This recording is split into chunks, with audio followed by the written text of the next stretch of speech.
All right, let's go over the chord theory stuff.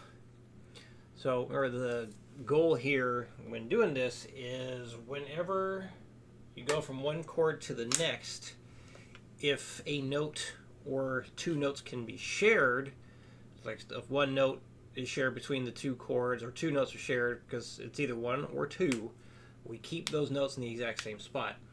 So I assume you still have your copy, so that's going to be helpful to look at what we initially had. Actually, you know what? Let me just re-download it. Let me re-download that again real quick. Download. Wait a minute, I downloaded the solo thing that I just sent. Whoops.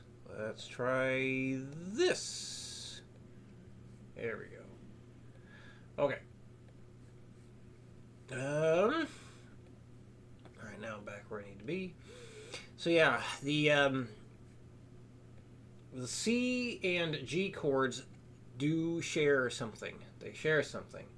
So that is why I erased the G chord version you had here, or the version of the G chord you had here, because that needs to be fixed. I erased this one too because, well, now that one's got to get changed, let's see where you end up going with this one.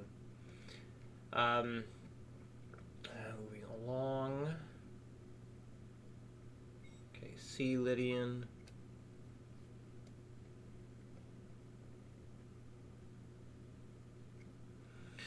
All right. This actually works on its own, like chord number 7 and chord number 1, or you could say F sharp diminished and the G chord. No, they don't share any notes. However, the G major and B minor do share notes. Now, where you place this one, well, you can't play a D minor from there and stay all in the same strings because, well, you have negative frets. Now, if you took the G major you had and played it here, then you could go into B minor like that and retain those two notes in the same place, or keep those two notes in the same place, right? However, the way you have the B diminished over D, that's perfect for starting in that spot. So you got to go backwards. You got to think about it backwards.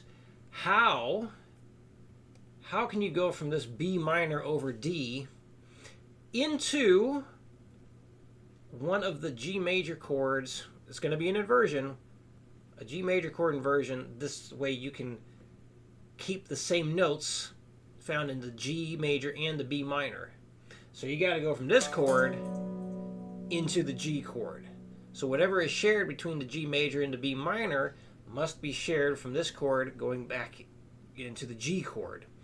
So we're going to work backwards on that one. So that is why this guy is blank.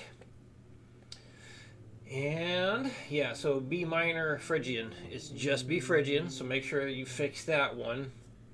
I want you to fix it instead of me changing it, because this way you build that habit of putting it in right. See, this one, oh, it's getting cut off.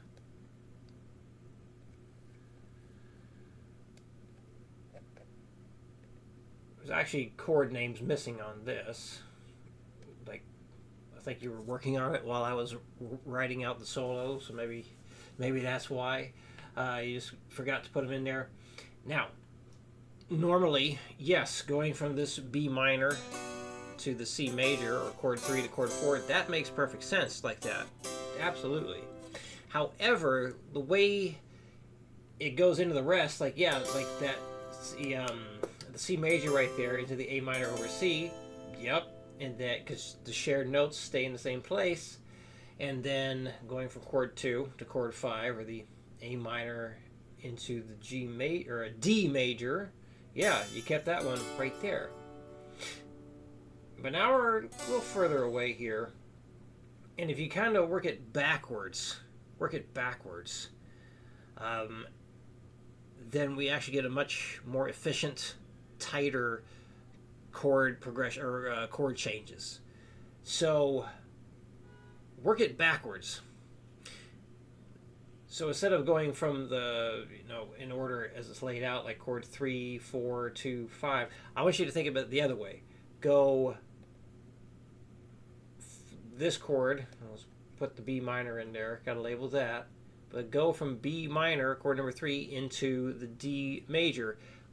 Go that way, and then go from the chord 5 to chord 2 to chord 4. See what you come up with going that direction. Because it's a lot more, or a lot less ground covered, a lot less fretboard coverage is used there. So really utilizing those inversions to stay nice and close to everything that's going on right there. Okay, I think that covers it all. Any questions come up, please let me know, and I will see you again next week.